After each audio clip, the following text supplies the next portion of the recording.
बंधुगण नमस्कार। मु डॉक्टर नरेश चंद्र आचार्य मोर यूट्यूब चैनल को आपण को पुणी थे स्वागत जनाऊँ। आज आम अंशुघात उपर किसी आलोचना करिबा।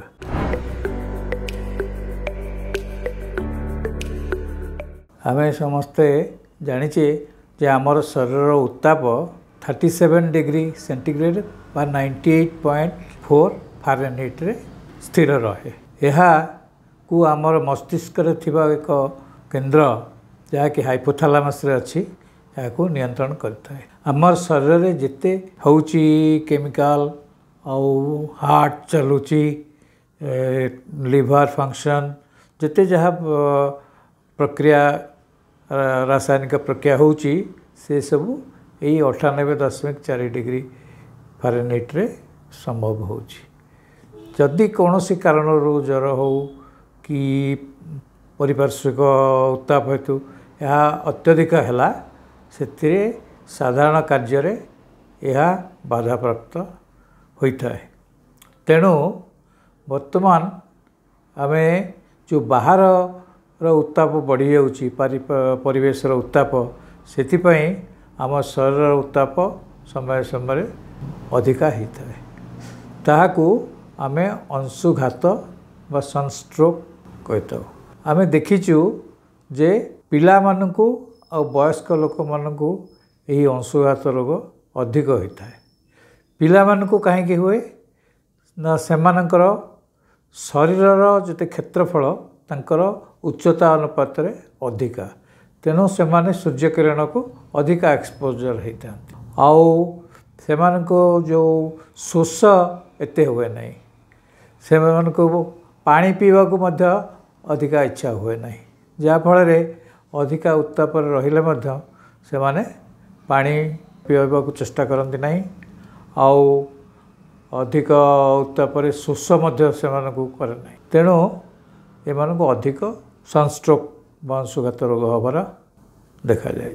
ता छड़ा जो माने अन्य रोग रे आक्रांत धर किडनी रोग, हार्ट रोग, डायबिटीज रोग किंबा काम कर एक्जर्सन होती कि खरार खेलुंट से अंशुघात रोग होबार अधिक आशंका रही।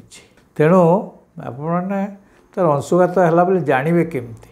अंशुघात हेले प्रथमे देहरु झाल बहिब, से मुंड बुलेला परि लागिबो, पाटी सुखीजीव, अधिका शोष हम, मुंड बुलेब आउ मांसपेशी गुड़िक जंत्रणादायक ही क्रांप हम बा मांसपेशी संकोचन हम जहाँकि ताकू जंत्रणा करिवो।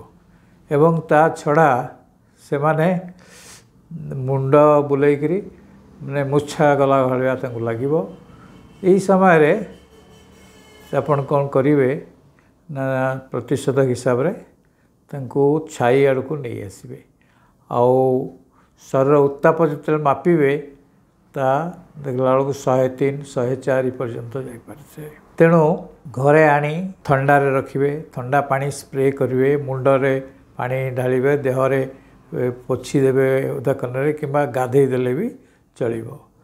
एवं बेले बेले से मानको पेटर जंत्रणा हुए, छातीर जंत्रणा हुए, मुंड बुलाए, से माने खरार पड़ जाती आउ एटा केते शिशुओं और रुग्ण लोकों यहाँ सांघातिक होता है। द्वितीय कथा होची जे अंशुघात बा सनस्ट्रोक रोग रे कौन हुए ना सी उत्ताप 104 डिग्री रु अधिका हो जाए आउ से लोक मैंने बुझी पारती नहीं कौटी जाऊँच कौन करती, मुंड बुलाए पड़ जाती आउ मूर्छा भी हो जाती। यही समय से मानकर जो आमर जीवन रक्षाकारी अंग सबू अच्छी लिवर, ब्रेन, किडनी एगुड़िक काम करे नहीं। किडनी फेलियर हो जाए और लिवर फेलियर हो जाए, ब्रेन रे काम करे से माने जानना पर अचेत हो जाती, मूर्छा होती। यही सब को डेरी कले ता जीवन नष्ट हो जाए। तेणु आपण मैंने ତାଙ୍କୁ ଶୀଘ୍ର ସେଇ ଜାଗାରୁ ନେଇ ଆସିବେ, ତାକୁ ଖୋଲା କରିଦେବେ, ଲୁଗାପଟା ପତଳା ଲୁଗା ପିନ୍ଧେଇବେ, ଆଉ ଓଦା କନାରେ ପୋଛିଦେବେ, ଦେହ ହାତରେ ଓଦା ସ୍ପ୍ରେ କରିଦେବେ ପାଣି, ଆଉ ବରଫ ମୁଣ୍ଡରେ ଦେଇପାରିବେ, କାଖ ଆଉ ଜଙ୍ଘ ତଳେ ଏସବୁରେ ବରଫର ପ୍ୟାକେଟ୍ ବା ବରଫ ପାଣିରେ ପୋଛିଦେବେ। ତାଙ୍କୁ ଅତି ବରଫ ପାଣିରେ କୁଣ୍ଡରେ ବୁଡ଼େଇବା ଭଲ ନୁହେଁ, ଯେତେ ଶୀଘ୍ର ଉତ୍ତାପକୁ କମେଇବା ଦରକାର। ତାକୁ ଫ୍ୟାନ୍ ତଳେ ରଖିବେ, ଆଉ ଯଦି ସେଥିରେ ଚେତା ନ ଫେରେ କି ସେ ସୁସ୍ଥ ଅନୁଭବ ନ କରେ 1 ଘଣ୍ଟା କି ସମୟରେ ତାକୁ ଶୀଘ୍ର ନେଇକରି ଡାକ୍ତରଖାନାରେ ରଖିବେ। ଆଉ ଏହି ସମୟରେ ଜ୍ୱର କମେଇବାକୁ ପାରାସିଟାମଲ୍ ଏସବୁ ଦେଲେ ଲାଭ ନାହିଁ। ତାକୁ ସଫିସିଏଣ୍ଟ ପାଣି ପିଇବାକୁ ପଡ଼ିବ, ଆଉ ଫଳ ହିସାବରେ ତରଭୁଜ, କାକୁଡ଼ି, ଦହି ସରବତ, ଏସବୁ ତୋରାଣି ପାଣି ଏସବୁ ପିଇଲେ ଭଲ। ଆଉ ଏମାନଙ୍କୁ ସାଧାରଣତଃ ସେମାନଙ୍କ ବ୍ଲଡ଼ର ୟୁରିଆ, କ୍ରିଏଟିନିନ୍ ଆଉ ସୁଗର ଏସବୁ ଦେଖାଯାଏ। ହାର୍ଟ ରେଟ୍ ଯେ ୟୁଜୁଆଲି ଟେମ୍ପରେଚର୍ 104 ଡିଗ୍ରୀରୁ ଅଧିକା ଥାଏ, ହୃତ୍ପିଣ୍ଡର ଗତି ଅଧିକା ହେଇଥାଏ ଏବଂ ଦେହ ଶୁଷ୍କ ହେଇଯାଏ, ଶୁଖିଯାଏ। ତେଣୁ ସେମାନଙ୍କର ଏଇସବୁ ଲକ୍ଷଣ ଦେଖାଯାଏ, ଯାହାକୁ ଶୀଘ୍ର ଆପଣ ଚିକିତ୍ସା ନ କଲେ ଅବସ୍ଥା ସାଂଘାତିକ ହେଇପାରେ। ତେଣୁ ପିଲାମାନଙ୍କ କ୍ଷେତ୍ରରେ ତାକୁ ବିଶେଷ କରି ଖରାକୁ ନେଇକରି ଆମର ଯେତେବେଳେ 12ଟାରୁ 3ଟା ପର୍ଯ୍ୟନ୍ତ ସେତେବେଳେ ଖରାକୁ ନେବେ ନାହିଁ। ତାପରେ ସକାଳ କାମ ଗୁଡ଼ାକ ସକାଳେ ବିଶେଷ କରି ରଖିବେ। ଆଉ ଯେ ପ୍ରାୟ ଅଂଶୁଘାତ ସେମିତି ନାହିଁ ଯେ କେତେ ସମୟ ଲାଗିବ ଅଂଶୁଘାତ ହେବା ଲାଗି, ଘଣ୍ଟାକ ଭିତରେ ବି ହେଇପାରେ, 12-15 ଘଣ୍ଟା ବି ଲାଗିପାରେ। ତେଣୁ ବିଶେଷ କରି ରୁଗ୍ଣ ଲୋକ, ବୃଦ୍ଧ ଲୋକ ଆଉ ଶିଶୁ ଏମାନେ ଅଂଶୁଘାତ ରୋଗ ପାଇଁ ବେଶୀ ପ୍ରୋନ୍, ସେମାନଙ୍କୁ ବେଶୀ ହେଇଥାଏ। ଆଉ ଏ ବିଷୟରେ ତ ଆପଣ ଜାଣିଲେ, ତାକୁ ଯତ୍ନ କଲେ ସେଇ ରୋଗକୁ ପ୍ରତିଶୋଧ କରିହେବ।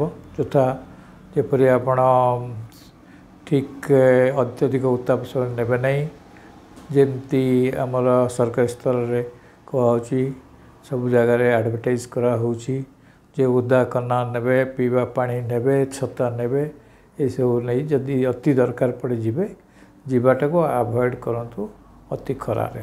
ଶିଶୁମାନଙ୍କର ଅଂଶୁଘାତର ଲକ୍ଷଣରେ ମାଂସପେଶୀରେ ଯନ୍ତ୍ରଣା ହୁଏ, ମୁଣ୍ଡ ବୁଲାଏ, ଦୁର୍ବଳ ଲାଗେ, ଦେହ ମଳିନ ଦେଖାଯାଏ, ହାତ ଗୋଡ଼ ଶୁଖିଲା, ଚର୍ମ ଶୁଖିଲା ଥାଏ, ମୁଣ୍ଡ ବୁଲାଏ, ପଡ଼ିଗଲା ପରେ ଇଚ୍ଛା ହୁଏ, ବାନ୍ତି ବାନ୍ତି ଲାଗେ, ବେଳେବେଳେ ପରିସ୍ରା କମ୍ ହୁଏ, ପରିସ୍ରା ପୋଡ଼ା ହୁଏ ଏବଂ ଅତ୍ୟଧିକ ମୁଣ୍ଡ ବୁଲାଇ ଅଚେତ ହୋଇଯାଇପାରେ।